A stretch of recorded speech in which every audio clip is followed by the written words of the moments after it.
Alhamdulillahirabbil alamin wa bihi nasta'in wa ala umuri dunya waddin wa ala alihi wa sahbihi ajma'in amma ba'd. Yang saya hormati kepada Bapak Saudari selaku pembawa acara yang telah memberikan waktu kepada saya, dan yang saya hormati kepada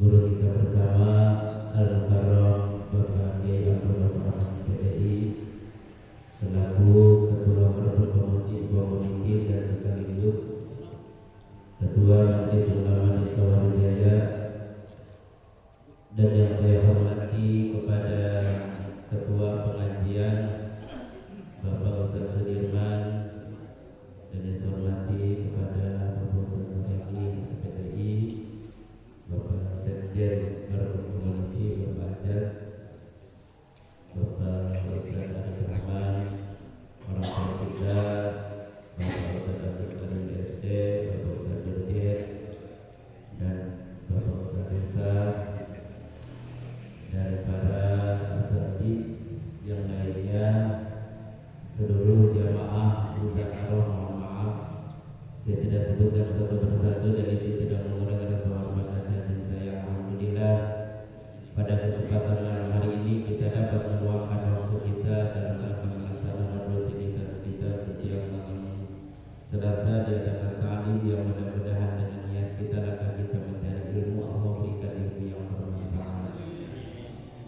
Mudah-mudahan wasilah daripada thalabul ilmi Allah selamatkan badan kita, Allah panjangkan umur kita, dan mudah-mudahan Allah selalu memberi keberkahan kepada kita, dan Allah jadikan istiqomah di dalam kehidupan kita, dan mudah-mudahan Allah jadikan akhir hayat kita husnul.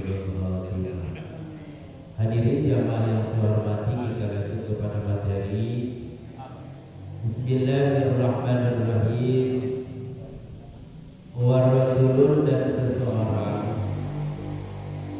dan laki-laki salisun yang ketiga, istahwaza menguasai, alaihi kepada orang itu, asyaitonu syaitan. Fattakhaza maka mengambil ilmahu kepada ilmunya orang itu, zari'atan sarana ila takasuri kepada membanyakan, bilmali dengan harta, watafahuri dan kesombongan, biljahi dengan keagungan, wata'azuri bikasratil itba'i dan bangga dengan banyaknya pengikut. Yang dulu masuk di ilmihi dengan ilmunya orang itu, kullaman khalid tiap-tiap yang masuk kerajaan mengharap-harap, ayat dia akan terlaksana, akan terpenuhi minat dunia daripada dunia, watarrahu dan hajatnya orang itu, wahwa dan dia orang itu, ma'azalika beserta yang demikian itu, yudmiru menyimpan binafsihi di dalam dirinya orang itu, anahu sesungguhnya orang itu, indallahi menurut Allah, bimakanatin dengan kedudukan, litisamihi karena pertandanya orang itu, bisimatil ulama dengan ciri-ciri ulama,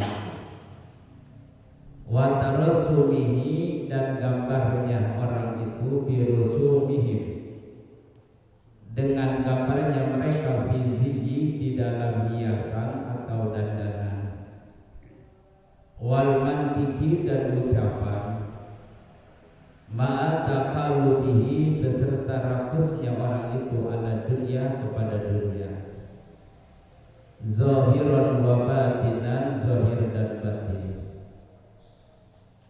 Bahasa maka ini minal halikina tergolong daripada orang-orang yang cilaka, orang-orang yang rusak, wa minal hamkal maghrur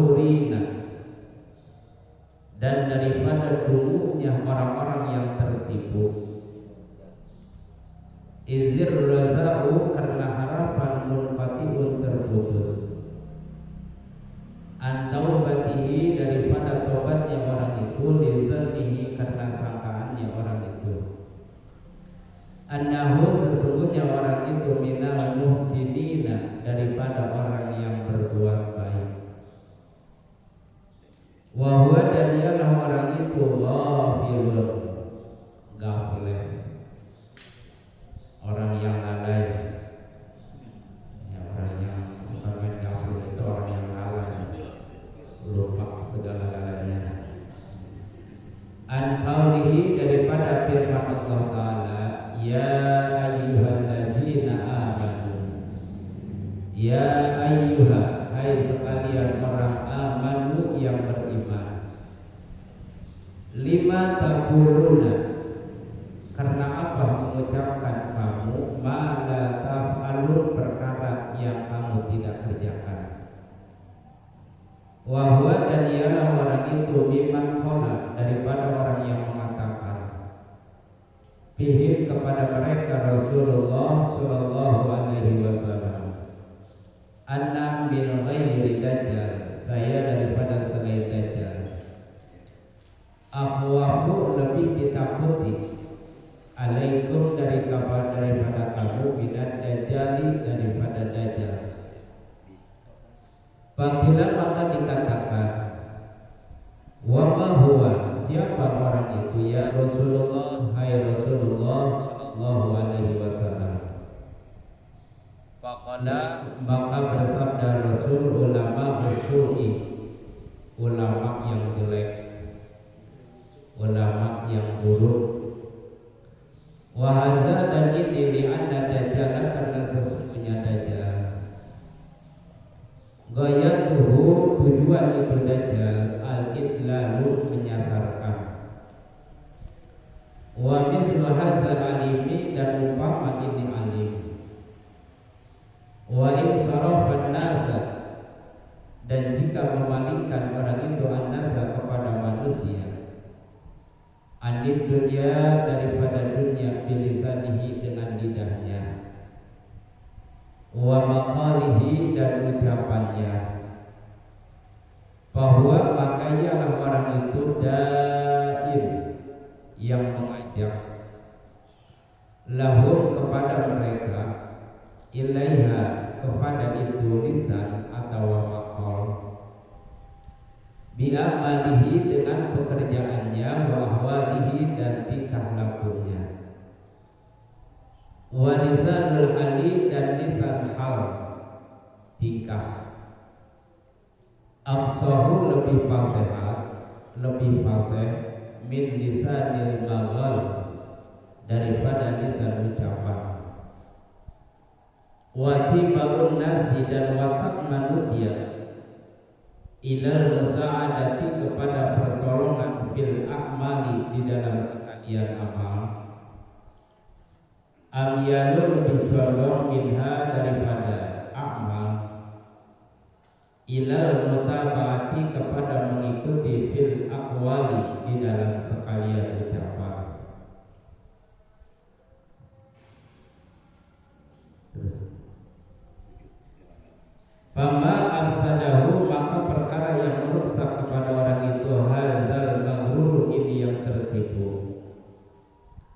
bi'amalihi, dengan pekerjaan orang itu, aksara, lebih banyak, mimma, daripada perkara, aslahahu, yang memaslahatkan, yang membereskan, yang meluruskan kepada orang itu, bi'aqwalihi, dengan ucapan-ucapannya orang itu. Izla yastazri'u, karena tidak berani, al-jahilu, orang yang bodoh, ala rabbati, kepada cinta resep di dunia, di dalam dunia, illa bistizra'il ulama, kecuali dengan beraninya ulama.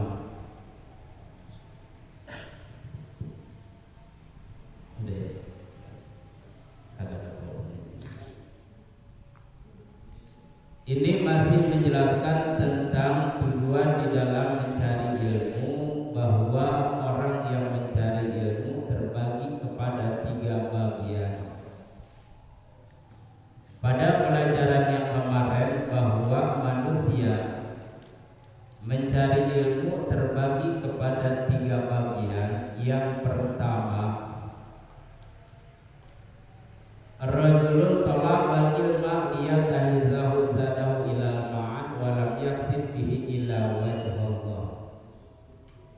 Dalam arti tujuan kita mencari ilmu untuk menambah ketakwaan kita kepada Allah Subhanahu wa taala.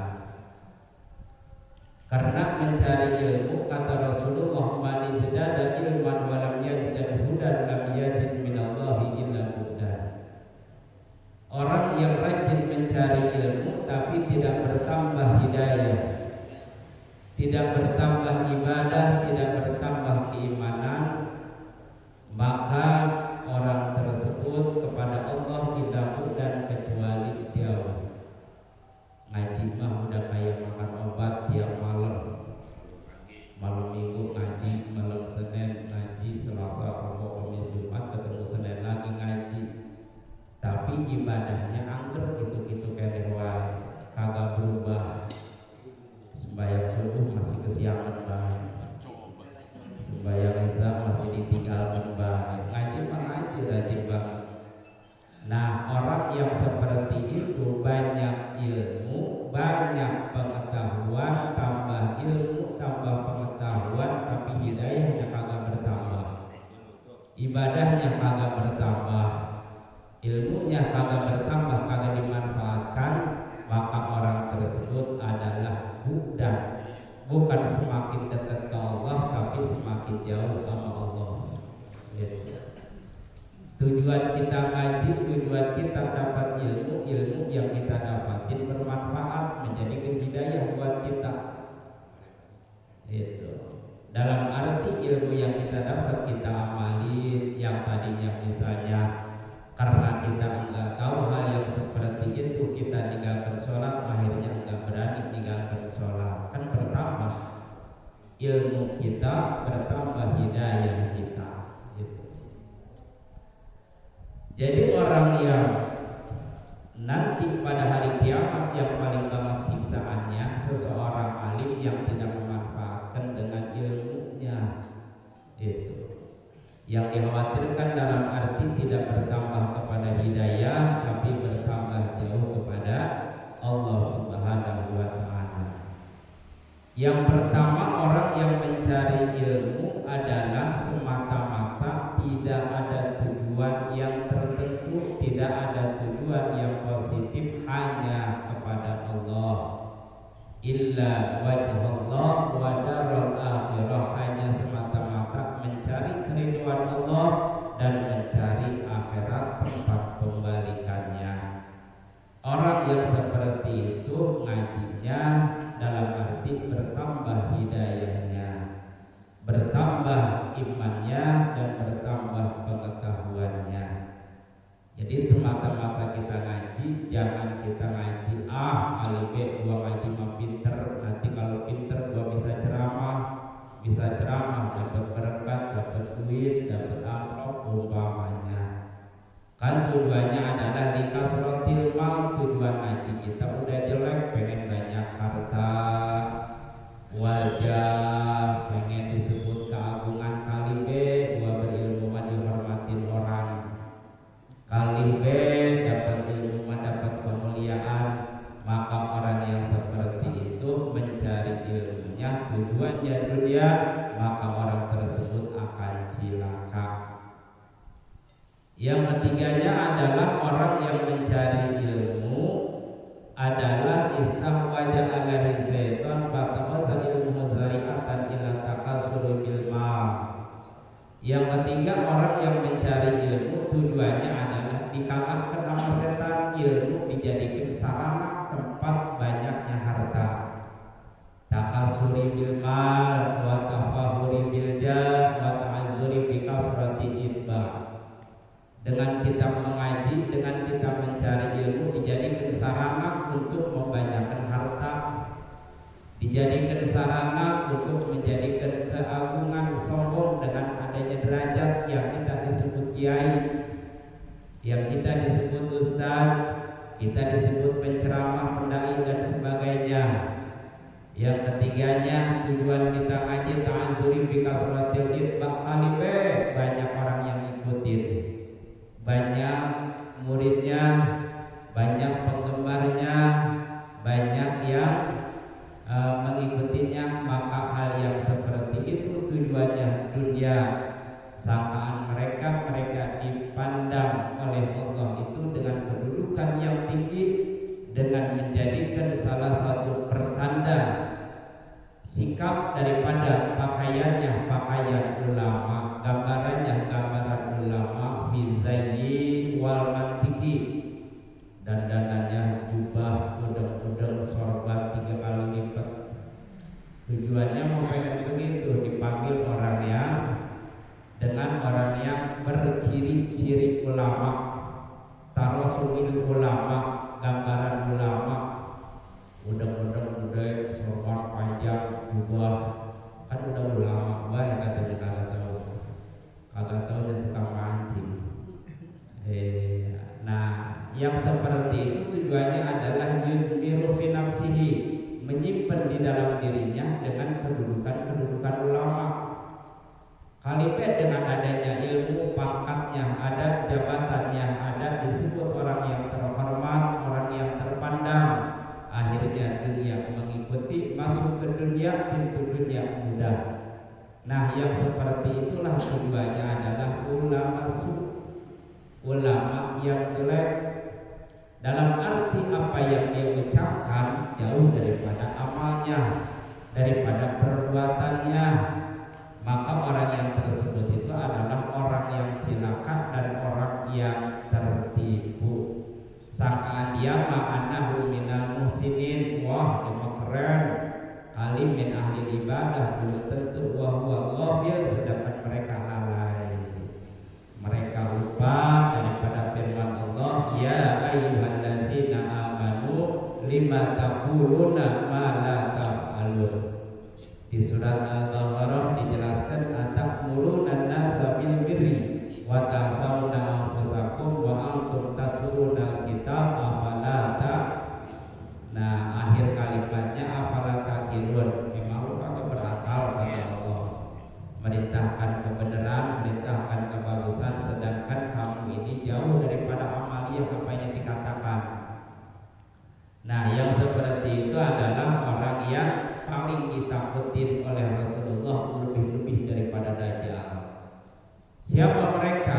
Orang yang statusnya seperti Dajjal, faqala ulama su, yaitu ulama yang jelek. Yang dikatakan tadi, mereka meniru pakaian dengan pakaian ulama, mereka meniru ucapan dengan ucapan ulama, tapi pada hakikatnya itu hanya sebagai gambaran doang. Pengen disebut ulama, pengen ada pengikutnya, pengen digabungkan sama orang, dan pengen dibangga-banggakan sama orang. Itu yang padahal mereka itu adalah ghafil, lalai. Apa yang dikatakan oleh mereka dalam arti Dajjal itu adalah tujuannya menghancurkan dan menyasarkan kepada mereka. Maka Dajjal itu nanti di akhir zaman alam dunia disekelilingi hingga sampai 1 hari dikelilingi sama Dajjal, terkecuali ada negara yang tidak tersentuh oleh Dajjal, Makkah dan Madinah. Semuanya kita Kampung Baru, Cileterel, Gunung Indah, semuanya kita dimasukin sama Dajjal. Se-alam dunia ditempuh oleh Dajjal hanya beberapa hari saja. Bahkan ada riwayat 1 hari itu untuk menghancurkan daripada manusia. Nah, wa mislu hadzal alim yang seperti itu sama seperti Dajjal, menghancurkan orang, mentipu dayakan orang dengan ucapan yang indah, ucapan yang bagus, yang pada hakikatnya mereka hanya bisa mengucapkan tapi jauh dengan amaliyahnya, jauh dengan pekerjaannya. Inilah salah satu daripada orang yang tertipu di dalam mencari ilmu.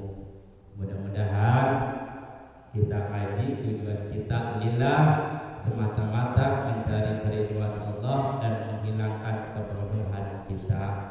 Tidak termasuk daripada yang dua ini, pengen mencari keagungan, pengen mencari banyak harta dan sebagainya. Tujuan kita adalah lidalatil jahli, pengen menghilangkan kebodohan. Kali B dengan ngaji masalah ibadah, masalah sholat, masalah mandi, masih yang kurang sempurna kali dengan ngaji mah kita bisa rapihin, kita bisa tahu kesalahan kita di mana dan benernya di mana. Dan semata-mata tujuan kita ngaji bukan kita pengen membandingkan dari ustaz ke ustaz. Kan kadang-kadang begitu, pendapat si A ngaji, pendapat si B begini, akhirnya dibanding-bandingkan. Yang padahal yang namanya ulama mempunyai patokan. Mazhabul arba'ah, mazhab yang empat pun kagak ada yang sama pendapatnya. Maliki kagak sama dengan Imam Syafi'i, Imam Syafi'i kagak sama dengan Imam Ahmad, dengan Abu Hanifah dan sebagainya. Ini dalam arti menjadikan pertanda ikhtilafiyah, bertanda berkontroversinya di antara ulama itu menjadikan rahmat bagi umatnya. Gitu. Yang penting kita mempunyai argumen, yang penting kita mempunyai dalil dan jelas apa yang kita ikutin, siapa yang kita ikutinnya, siapa yang kita taklidinnya. Apakah kita taklid dengan Maliki, taklid dengan Syafi'i dan sebagainya. Di dalam ibadah kita tentu diatur dengan ulama. Yang dikatakan di dalam ajaran itu adalah ulama itu adalah al-ahkamu fil masaili, hukum dikala di sekalian masalah alati sahabat yang telah dikerjakan wa taqaddam dan ditekadkan, yaitu wahtarahal imamul mujtahid. Yang penting patokan kita mah ijtihad be, ikutin be dengan ulama-ulama mujtahid. Mana ulama mujtahid? Imam Syafi'i, Imam Maliki, Imam Hambali. Jangan ketika kita mempunyai suatu permasalahan minta dalil, argumen Al-Qur'annya kayak gimana, hadisnya kayak gimana, udah be kita ikutin ulama. Gitu, nggak usah kita mengikuti meminta bagaimana kata Al-Qur'annya, bagaimana kata hadis nabinya. Gitu. Sedangkan ulama mujtahid lebih paham, lebih mengetahui tentang Al-Qur'an dan hadisnya. Yang penting kita mempunyai argumen yang jelas. Ibadah yang kita kerjakan berpatokan dengan siapa, ibadah yang kita kerjakan mengikuti dengan siapa, insya Allah di situ ada yang bertanggung jawab kepada ibadah kita. Jangan sampai ketika kita ibadah hanya sekedar ibadah, tapi ibadah mazhab yang empat, imam yang empat, mujtahid yang empat kagak mengakui dengan ibadah yang kita kerjakan. Siapa yang menolong ibadah kita? Yaitu Imam Bonjol. Nah, disitulah dalam arti ibadah harus jelas apa yang kita ikutin. Mudah-mudahan di antara orang yang mencari ilmu yang tiga ini kita termasuk daripada orang yang pertama, yaitu orang yang mencari ilmu semata-mata mencari keridhaan Allah Subhanahu wa Ta'ala, bukan semata-mata ngaji pengen pinter, bukan semata-mata kita ngaji pengen dipandang orang, pengen diikutin sama orang banyak dan sebagainya. Maka kata Imam Ghazali, pengarang kitab Bidayatul Hidayah, orang yang mempunyai tujuan dan cita-cita ketika ngajinya pengen menarik harta dan pengen menjadi kebanggaan orang, pengen diagung-agungin orang, maka orang tersebut adalah minasu ulama yang jelek, ulama yang buruk karena pakaian mereka, tingkah laku mereka, ucapan mereka mengikuti dengan ulama. Itu yang padahal apa yang diucapkan sama dia kagak sesuai apa yang dikerjakan sama dia. Itu. Wallahu a'lam.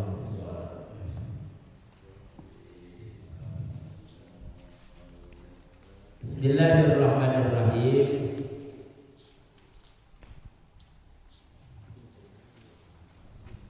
Faslun, bermula ini pasal. Al-ma'u ghalilun wa kasirun. Air ada yang sedikit, ada yang banyak. Al-ghalilu madunal ghallatayn. Air yang sedikit itu air yang tidak ada dua bola. Wal kasiru, air yang banyak, ghallatani, dua bola. Fa'aksaro, maka lebih banyak. Al-ghalilu, air yang sedikit. Kalau orang Arab kok dibacanya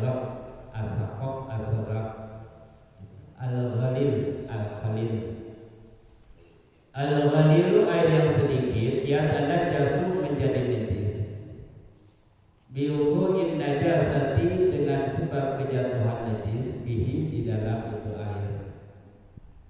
Wa illam yataghayyar, dan sekalipun tidak berubah itu air. Wal ma'ul katsiru, dan air yang banyak, la yatanajjasu, tidak menjadi najis itu air.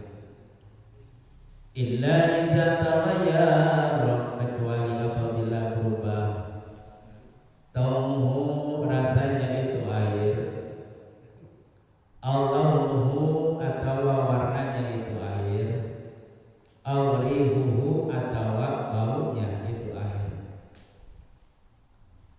Faslun, bermula ini fasa mujibatul ghusli, yang mewajibkan mandi, sitatun, ada 6. Ila hasafati, yang pertama memasukkan hasafah, memasukkan kelak. Bil farji, ke dalam farji. Wa khuruzul mani, dan keluar mani. Wal haidu, dan haid. Wan nifasu, dan nifas. Wal wiladatu, dan turun mesin. Bukan kotor doang, turun mesin. Wal wiladatu, dan melahirkan. Terbaik tema diartikan turun mesin. Wal mautu, dan mati. Faslun, bermula di pasal furudul ghusli, fardu mandi. Isnani, ada 2. Furud jamak daripada fardun, jamak taksir. Definisi jamak taksir bahwa mata ghayyar an bina'in mufradihi, kalimah yang berubah daripada pendirian mufradnya. Furudun, fardun, fardaini, fardani, furudun. Isnani, jadi tasniyah gitu. Isnani jadi tasniyah atau jadi khobar daripada khobar mubtada. An-niyatu, yang pertama niat, jadi badal dari lafaz isnan. Wa ta'mimul badani, dan yang kedua meratakan badan. Wawu harfu atfin, ta'mimul badan maksud kepada lafaz niat. Wa in atabta biha ala marfu'in rafa'ta aw ala mansubin nasabta aw ala mahfudin rafa'ta aw ala mansubin zazamta. Bil ma'i, dengan air.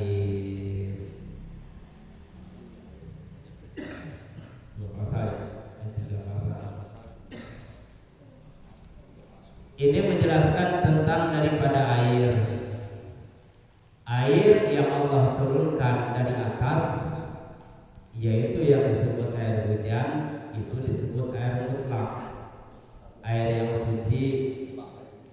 Jadi ketika kita menggunakan air, maka kita harus tahu air yang boleh dipakai untuk suci.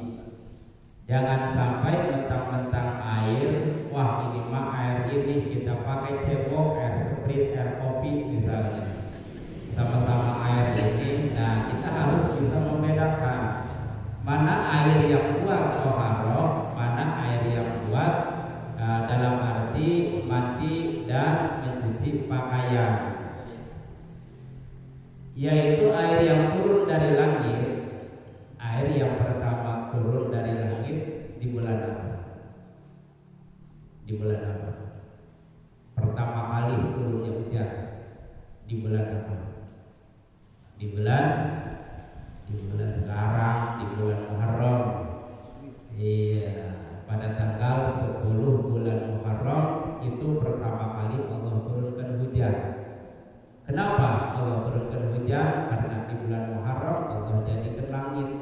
Di tanggal 10 bulan Muharram Allah jadikan bumi di tanggal Muharram, tanggal 10 Muharram. Nah, disitulah awal pertama kali kejadian diturunkannya hujan pada bulan 10 bulan.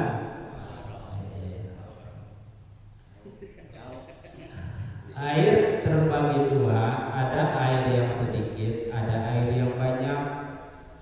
Kita harus tahu dan mengetahui mana yang disebut air yang sedikit dan berapa ukuran air yang sedikit. Kira-kira ada berapa banyaknya air yang sedikit.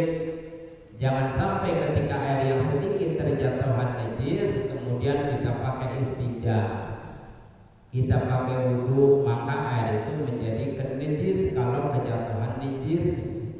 Kalau ada air itu sedikit seember kemudian terkeceretan air basuhan pertama ketika kita wudhu, maka di situ menjadikan air mustamal. Itu. Jadi yang disebut air mustamal ini air yang keceretan. Contoh, misalnya nih ada air seember, ada air di bak. Ketika kita wudhu misalnya di sini, kemudian ketika kita membasuh muka di basuhan pertama air keceretan ke bak, maka air ini air mustamal, tidak sah kita pakai istinja, tidak sah kita pakai wudhu lagi, tidak sah kita pakai mandi hadas besar karena air ini udah mustamal. Yang disebut air mustamal ini air yang bekas pakai. Gimana nih misalnya nih ada air di aqua, ada air di gelas di aqua, kita kerobokin, ini air mustamal nggak? Ini air mustamal nggak? Air segelas dikerobokin sama kita, kemudian kita pakai wudhu, sah nggak? Sah nggak? Ataupun misalnya ini air segelas kita kerobokin, kemudian kita pakai istinja, cebok, sah apa enggak? Kira-kira air yang kita kerobokin ini segelas air yang sedikit menjadi mustamal enggak? Enggak. Jadi air yang sedikit, yang segelas kita kerobokin ini bukan air mustamal. Air yang mustamal itu ketika kita membasuh bagian pertama, kemudian keceretan ke ember tersebut, ke gelas tersebut, maka inilah menjadi mustamal. Jadi kalau seandainya ini air segelas kita kerobokin nggak mustamal, paham nggak? Iya. Yang disebut mustamal air yang sedikit, air yang bekas pakai, dan air yang kejatuhan najis. Seperti tadi air yang al-qalil madul al-qalata ini, air yang sedikit itu airnya kagak ada 20. Nah, tanda tanya kita pengen tahu air 20 semana sih banyaknya. Kalau diliterin sama kita 216 liter. Kalau diliterin, kalau pakai hasta 60 hasta dalam, 60 hasta lebar, 60 hasta panjang. Ya kira-kira berapa tuh? Iya, hampir 1 meter ya. Ya kira-kira kadang-kadang di tempat mandi kita kadang-kadang ada tempat yang langsung jadi dari material. Nah itu kita pertimbangkan air tersebut air yang ukurannya banyak atau ukurannya sedikit. Kalau seandainya air itu kalau kita literin ada 216 liter lebih, maka itu air yang banyak.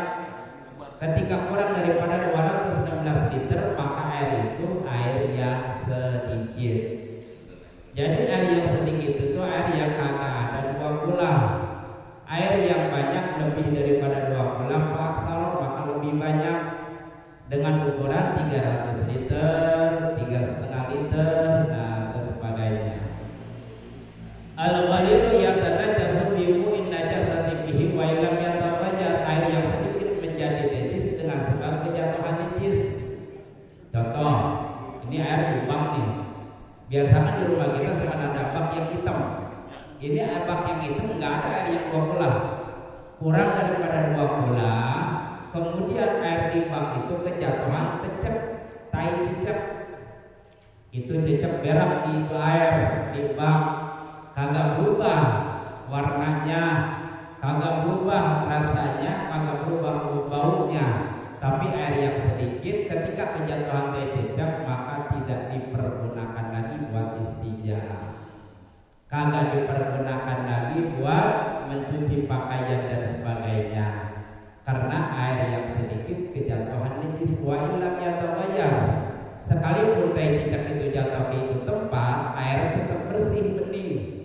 Air tetap bening, kagak berubah, baunya kagak ada, dicoba diletak sama kita rasanya juga kagak ada. Wa illam yatawayyar, sekalipun kagak berubah tiga-tiganya, rasa, bau dan warnanya, maka air tersebut menjadi najis. Paham ya? Jelas. Nah, kalau di air yang sedikit, gimana kalau seandainya di dirigen minyak, diberakin ayam, nah itu menjadi mutanajis, minyak tidak dipergunakan lagi buat ngegoreng, kagak boleh dipergunakan lagi buat goreng-goreng misalnya ikan ataupun apa saja, karena itu minyak sudah menjadi mutanajis. Paham ya? Wal ma'ul kasir la yatanajjasu illa idza taghayyara ta'muhu aw launuhu aw rihu. Kalau seandainya air yang banyak akan menjadi najis. Contoh nih, air misalnya kolom panjang, lega, dalam umpamanya. Di sini diberakin ayam setumpuk umpamanya di lebah sini, maka boleh kita pakai di lebah sininya. Boleh kita pakai di lebah sini. Bukan di lebah kena tai ayamnya. Kalau misalnya itu air yang banyak, kejatuhan najis, tidak menjadi najis illa iza taghayyara ta'muhu aw launuhu aw rihu, kecuali yang tiga ini. Misalnya ada air banyak, lebih daripada 2 gelas, diberakin tai ayam sehingga air ini menjadi hilang daripada warnanya, yang tadinya putih jadi kuning, yang tadinya kuning jadi merah misalnya. Maka air tersebut walaupun banyak tidak boleh dipakai, tidak bisa dipergunakan lagi. Nah, yang tiga ini rasanya, warnanya, dan baunya. Paham nggak? Jadi kalau air yang banyak itu misalnya kejatuhan najis yang di lebah sini, maka boleh kita pakai, kita gunakan di lebah sini, selagi air itu kagak berubah daripada warnanya. Warnanya tetap bening, warnanya tetap bersih, walaupun kejatuhan tai ayam, cuman yang di lebah sininya, yang di lebah sini boleh kita gunakan dan boleh kita pakai. Paham? Jelas? Nah, ini antara air yang sedikit dan air yang banyak. Ini pasal menjelaskan tentang yang mewajibkan kepada mandi. Nah, ini wajib kita harus mengenal, tahu tentang ilmu daripada mandi. Jangan sampai ketika kita punya hadas besar, kita enggak tahu ilmunya, maka kita dalam keadaan hadas besar seendek-endek. Itu dari dulu sampai sekarang kita enggak tahu tentang hal tersebut, maka kita masih dalam keadaan hadas besar. Yang mewajibkan mandi ada 6. Yang pertama, ilajul hasafati fil farji, masukkan sintong, masukkan helm ke dalam farji, wajib mandi. Gimana kalau seandainya salaman doang, baru ketemu doang, baru ngintip doang, baru ngelongok doang, kagak jadi, begitu mau mentak Pak RT datang, ya udah jadi ini mentaknya. Umpamanya lagi memetak misalnya, baru salaman doang kagak jadi, nah kagak wajib mandi. Nah, yang disebut hasafah adalah helm. Di situ di dalam kitab Al-Bajuri juz pertama ataupun di dalam kitab I'anatul Talibin juz pertama dijelaskan, yaitu kulul hasafah. Yang diwajibkan mandi adalah semua hasafah. Kalau dibaktil hasafah hanya sepotong doang, kalau wajib mandi. Misalnya maaf, ini mah jorok tapi hukum. Misalnya punya partai sudah kepol, umpamanya, iya hasafahnya. Nah, yang baru masuk segini doang nih, iya segini doang. Enggak semuanya pelelep, enggak semuanya masuk, tapi hanya setengah doang. Baru juga memulai, udah ada yang datang, tapi kagak jadi ngajakin ngopi. Akhirnya udah pagi lupa, itu umpamanya. Nah, baru sepotong doang, kemudian udah dicabut, ini gak wajib mandi. Si perempuannya kagak wajib mandi, lelakinya kagak wajib mandi. Yang wajib mandi adalah kulul hasafah, semuanya hasafah udah pelelep, udah ada di dalam, udah masuk semuanya. Nah, disitulah ada kewajiban mandi, baik laki-laki dan perempuannya. Jadi kalau tiba baru sepotong doang, lebih baktil hasafah nggak wajib mandi. Paham ya?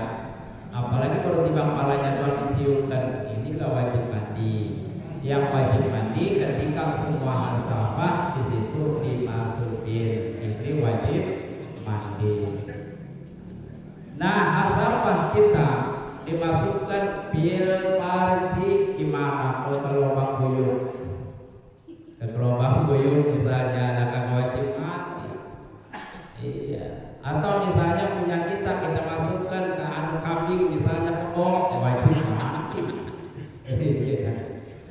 Baik kitanya misalnya kita masukkan kepunyaan kita kalau sampai habis misalnya ke memang kebok ataupun misalnya kanu kebok, nah di situ wajib mandi.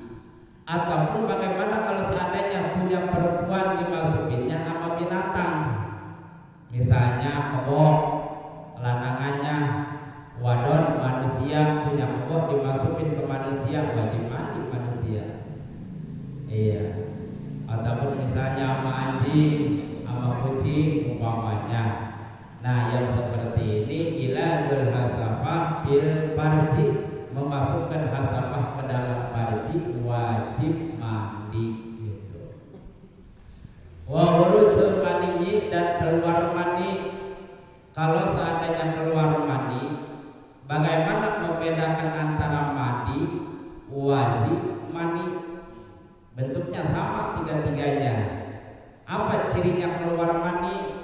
Di dalam kitab Fathul Muin dijelaskan keluar mani cirinya ada 3. Talazuz, tadafuk, lirihin azin. Cirinya keluar mani yang pertama adalah talazuz, enak rasa keluarnya. Coba udah ngerasain semua ini ya. Rasa keluar mani mermelek, saking enaknya. Nah, rasa enaknya talazuz. Yang keduanya rihun azin, bau adonan roti, bau perengus. Kalau kata bahasa sono bau naga. Itu kayak udah ngambil bayi naga. Iya, bau naga. Yang ketiganya adalah rihun azin. Ya, apa namanya? Talazuz, tadafuk, yaitu ngegejrot, muncrat keluarnya. Itu ciri keluar mani. Tapi kalau seandainya keluarnya enggak didasari dengan talazuz, enggak rasa enak keluarnya, kagak ada ngegejrot, muncrat, kagak ada bau adonan roti, keluarnya kadang-kadang kalau habis olahraga, kalau habis bawaan yang berat-berat, habis capek, kadang-kadang begitu kita kencing ada yang keluar, lay gitu. Tuh paling dulu keluar aja. Itu bukannya mandi, itu mah wazi. Itu mah kagak wajib mandi, cuma wajib dihilangin. Itu mah najis. Itu kalau mandi mah suci, cuma wajib mandi. Gimana kalau seandainya kita tidur bareng-bareng sama teman umpamanya? Biasa kalau anak muda mah ada markasnya. Kadang-kadang masih muda tidur di museum misalnya bareng-bareng. Begitu kita bangun di kain kita, wanginya apa ngegeblek. Kita kagak ngerasa keluar mani, kagak rasa enak, kagak rasa ininya, cuma di kain kita ada mani. Nah, di sini boleh kita tidak mandi. Kenapa? Bisa jadi yang mimpi orang muncratnya ke kain kita. Kalau kita tidur bareng-bareng, ya kalau misalnya kita tidur dewek kan punya siapa lagi kalau bukan punya kita. Iya, nah kalau yang seperti itu wajib mandi. Tapi kalau misalnya kebersamaan tidurnya kita nggak ngerasa, tahu-tahu di kain kita, di pakaian kita ada mandi, itu bisa jadi mandi orang lain, tidak wajib mandi gitu. Ini kitabnya kitab Saminah, tapi penjelasannya yang ada di dalam kitab Fathul Muin, di kitab Al-Ghazuri, di dalam kitab Qalyubi dan seterusnya. Terus lagi yang haid ini wajib mandi, nifas wajib mandi, wiladah melahirkan wajib mandi, mati wajib mandi. Orang mati mah kagak wajib mandi, yang wajib yang mau wajib mah yang masih hidup yang mandiin. Yang seterusnya adalah fardu mandi. Tadi sudah dijelaskan yang wajib mandi ada 6, fardu mandi ada 2. Yang pertama adalah niat.